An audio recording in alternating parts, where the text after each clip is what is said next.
जय हिंद प्यारे बच्चों, एक बार फिर से आप सभी का स्वागत है आपके YouTube channel physics with Ravi में। आज हम लोग संधारित्र के बारे में पढ़ेंगे।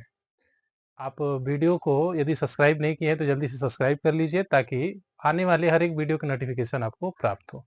आइए समझते हैं संधारित्र क्या है। जैसे किसी चालक पे आवेश की मात्रा बढ़ानी हो तो हमें एक युक्ति बनानी पड़ी और उस युक्ति का ही नाम है संधारित्र। संधारित्र क्या है? संधारित्र एक ऐसा समायोजन है, एक ऐसी युक्ति है जिसमें चालक का आकार अथवा आयतन बढ़ाए बिना उस पे आवेश की पर्याप्त मात्रा संचित की जाती है। परिभाषा लिखेंगे हम लोग, अच्छे से इसे समझेंगे भी। सबसे पहले परिभाषा लिखेंगे। संधारित्र संधारित्र ऐसा एक ऐसा समायोजन है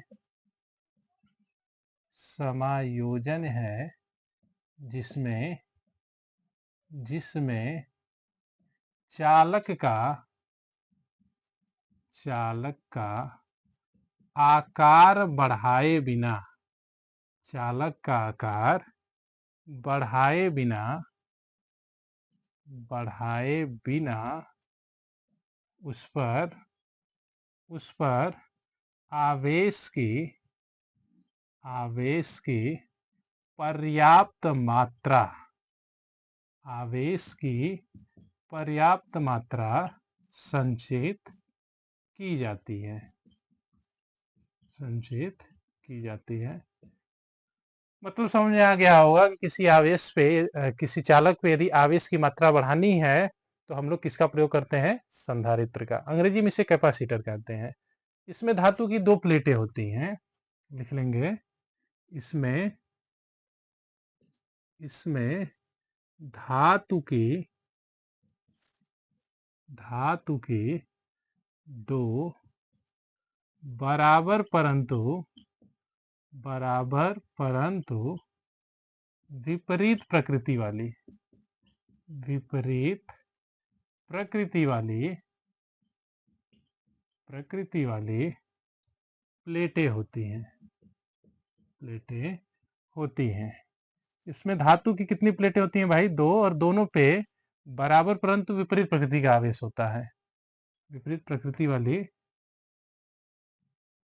प्लेटें होती हैं। विपरीत प्रकृति का मतलब यह है विपरीत आवेश, यानी एक प्लस होगा तो दूसरा माइनस होगा। विपरीत प्रकृति के आवेश लिख लेते हैं। प्रकृति के आवेश वाली आवेश शब्द लिखेंगे तो हमें पता चलेगा एक प्लस का है और एक माइनस का है। इसमें धातु कितनी प्लेटें होते हैं भाई? दो, दोनों पे बराबर परंतु विपरीत प्रकृति का आवेश होता है। और प्लेटें समांतर होती हैं एक दूसरे के। थोड़ा सा हम फिगर के माध्यम से समझा दे रहे हैं। जैसे पहली प्लेट है और ये है आपका दूसरी प्लेट है। एक पे प्लस आवेश होगा तो दूसरे पे माइनस आवेश होगा। यदि हम इन प्लेटों को सीधे कर दें तो कुछ इस प्रकार से प्लेटें दिखेंगी। इस कारण इसका जो संकेत होता है कुछ इसी प्रकार से होता है। लिख लेंगे। संधारित्र का संकेत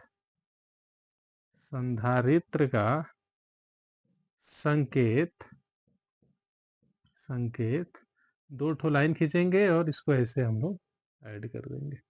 यह है आपका संकेत। ठीक है, संधारित्र का संकेत और ये संकेत बनाकर होता है। एक चीज और जानना है कि जो संधारित्र है इसका आकार कई प्रकार का हो सकता है। हम लोग लिख लेंगे। संधारित्र का आकार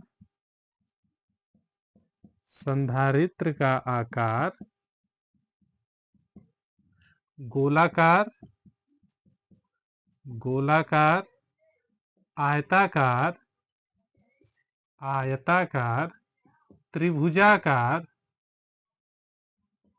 त्रिभुजाकार बेलनाकार वर्गाकार आदि होता है आदि हो सकता है।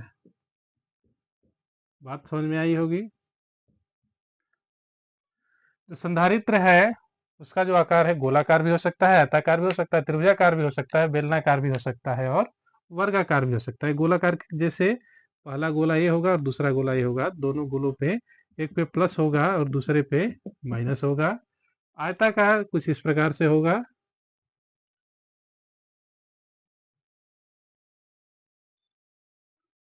एक पे प्लस आवेश होगा जबकि दूसरे पे माइनस आवेश होगा। त्रिभुजाकार भी हो सकता है ये, ठीक है। बेलनाकार भी हो सकता है और वर्गाकार भी हो सकता है, ठीक है। ये हो गया संधारित्र। मुख्य रूप से संधारित्र का काम है आवेश का संचय करना, ठीक है। अब हम लोग संधारित्र के बीच, संधारित्र की जो प्लेटें होती हैं इनके बीच वैद्युत क्षेत्र और वैद्युत विभव को जानेंगे। तो हेडिंग लिखेंगे संधारित्र की प्लेटों के बीच, संधारित्र की प्लेटों के बीच, हेडिंग रहेगा संधारित्र की प्लेटों के बीच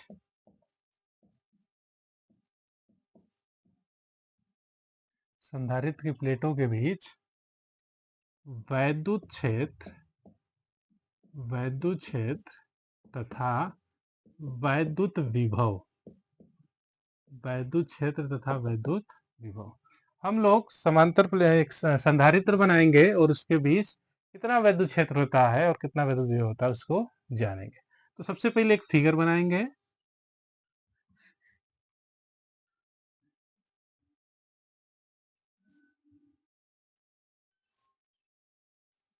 पहली प्लेट हो गई,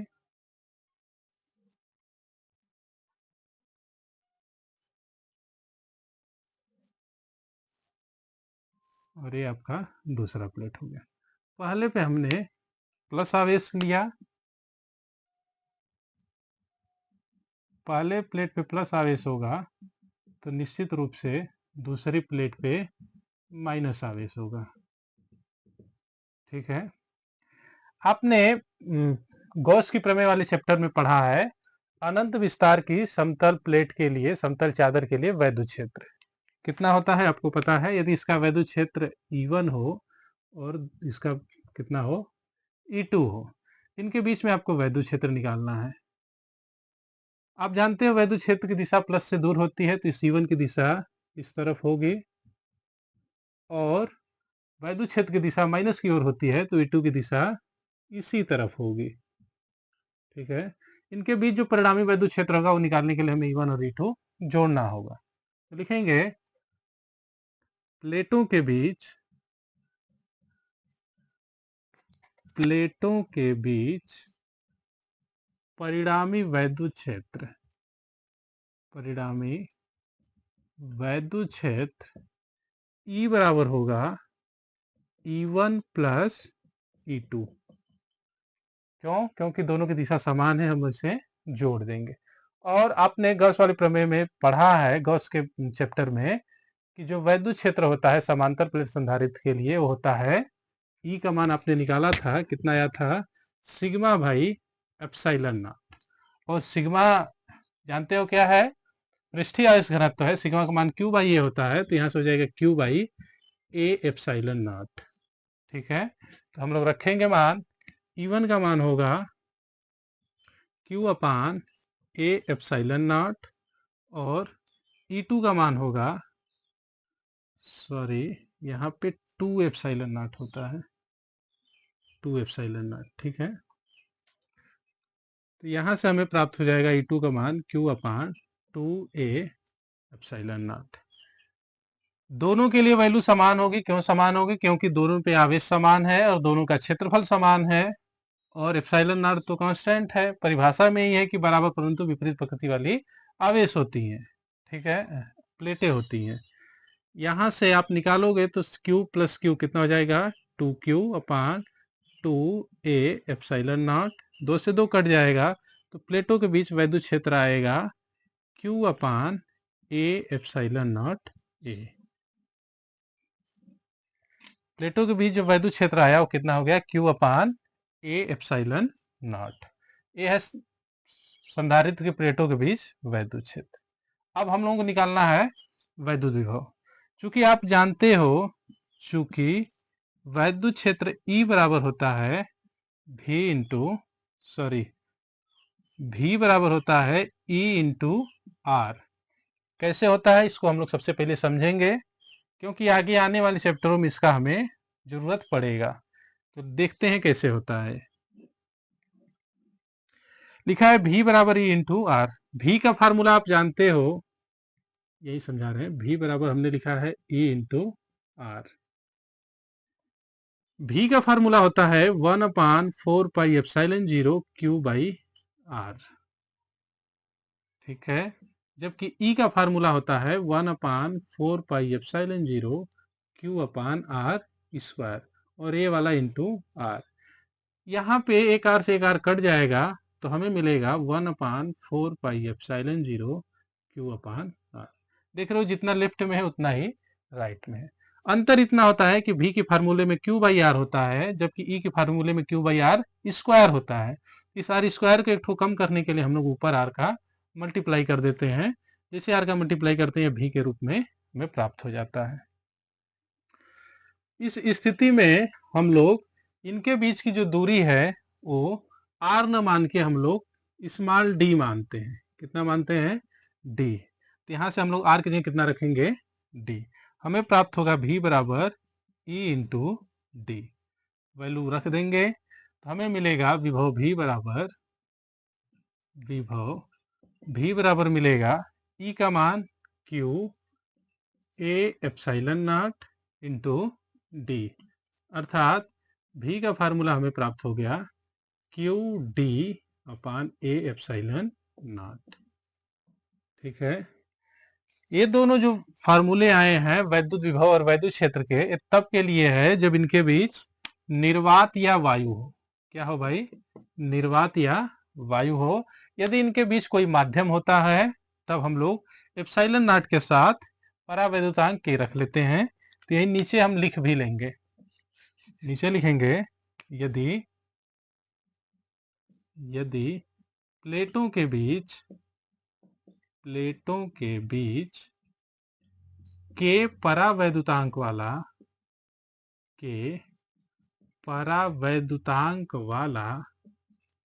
माध्यम हो, तब हमें वैद्युत क्षेत्र E बराबर प्राप्त होगा।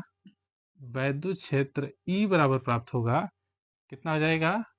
Q upon A epsilon not के। ठीक है, जबकि वैद्युत विभव प्राप्त होगा हमें, वैद्युत विभव V बराबर प्राप्त होगा। V बराबर कितना प्राप्त होगा? Q D upon A epsilon not के। जैसे ही परावैद्युतांक वाला माध्यम आएगा, एप्सिलॉन नॉट के साथ के हमें प्राप्त हो जाएगा। यहाँ पे क्लियर न दिख रहा हो तो हम यहाँ पे लिख दे रहे हैं। E का मान है Q अपान एप्सिलॉन नॉट के ए, और V का मान है Q D upon epsilon not के। ये तो है समांतर संधारित्र की प्लेटों के बीच वैद्युत क्षेत्र और वैद्युत विभव। अगला टॉपिक हम लोग पढ़ेंगे समांतर प्लेट संधारित्र। हमने बताया कि जो संधारित्र कई प्रकार का होता है, आपके सिलेबस में जो है वो है समांतर प्लेट संधारित्र। अगली हेडिंग लिखेंगे समांतर प्लेट संधारित्र।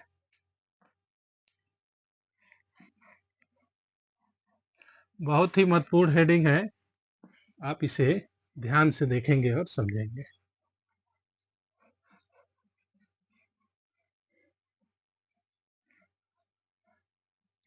हेडिंग लिखेंगे समांतर प्लेट संधारित्र।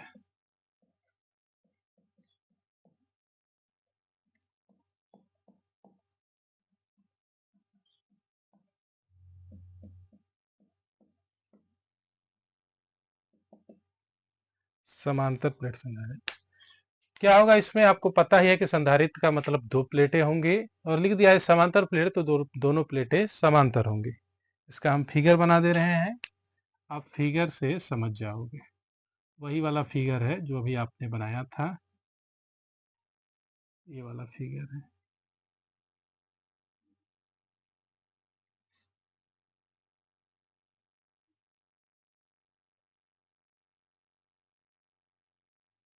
एक पे प्लस आवेश होगा और दूसरे पे माइनस आवेश। इधर प्लस आवेश और इधर माइनस आवेश, और इनके बीच की जो दूरी होगी कितनी होगी, डी होगी। तो परिभाषा क्या बनेगी, समांतर प्लेट संधारित्र एक ऐसा संयोजन है जिसमें धातु की दो बराबर परंतु विपरीत प्रकृति के आवेश वाली प्लेटें एक दूसरे से कुछ दूरी पर समांतर रूप से रखी होती हैं। लिख लेंगे परिभाषा इसकी, इनका क्षेत्रफल ये है। तो लिखेंगे समांतर प्लेट संधारित्र में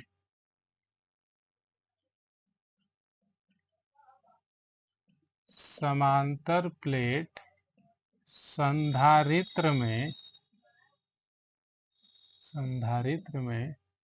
धातु की दो बराबर परंतु विपरीत, ध्यान देना बराबर भी होगा और विपरीत होगा, बराबर परंतु विपरीत प्रकृति के आवेश वाली समांतर प्लेटें एक दूसरे से कुछ दूरी पर रखी होती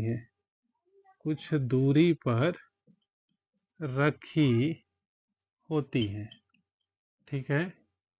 कितनी भाई, दो विपरीत प्रकृति वाली प्लेटें होंगी और एक दूसरे से कुछ दूरी डी पर रखी होंगी, ठीक है। ये हो गया आपका समांतर प्लेट संधारित्र, बहुत ही महत्वपूर्ण है, इसे आप याद रखोगे, ठीक है।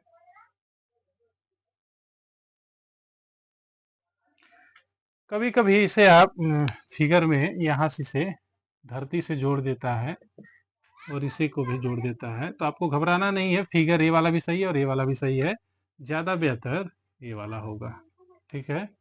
ये हो गया आपका समांतर प्लेट संधारित्र। आइए समांतर प्लेट संधारित्र की धारिता हम लोग निकाल लेते हैं। तो हेडिंग लिखेंगे समांतर प्लेट संधारित्र की धारिता।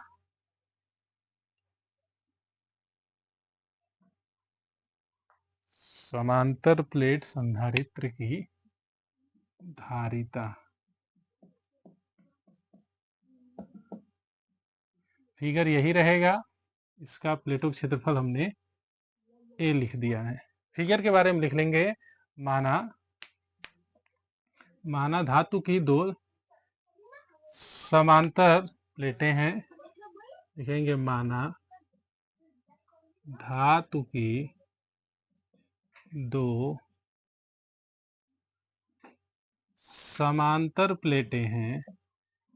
समांतर प्लेटें हैं, जिनके बीच की दूरी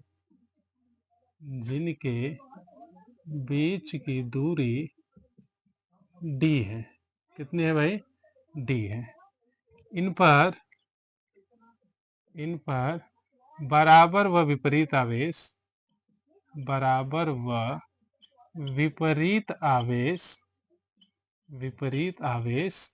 क्यू है, ठीक है। ये तो हो गया फिगर के बारे में। किसी भी प्लेट की धारिता लिखने के लिए C बराबर होता है Q अपान V। सबसे पहले हमें V जानना होगा और V जानने के लिए सबसे पहले E जानना होगा, तो E लिखेंगे फिर V लिखेंगे और इस फार्मूले से हम लोग धारिता निकाल लेंगे। लिखेंगे संधारित्र के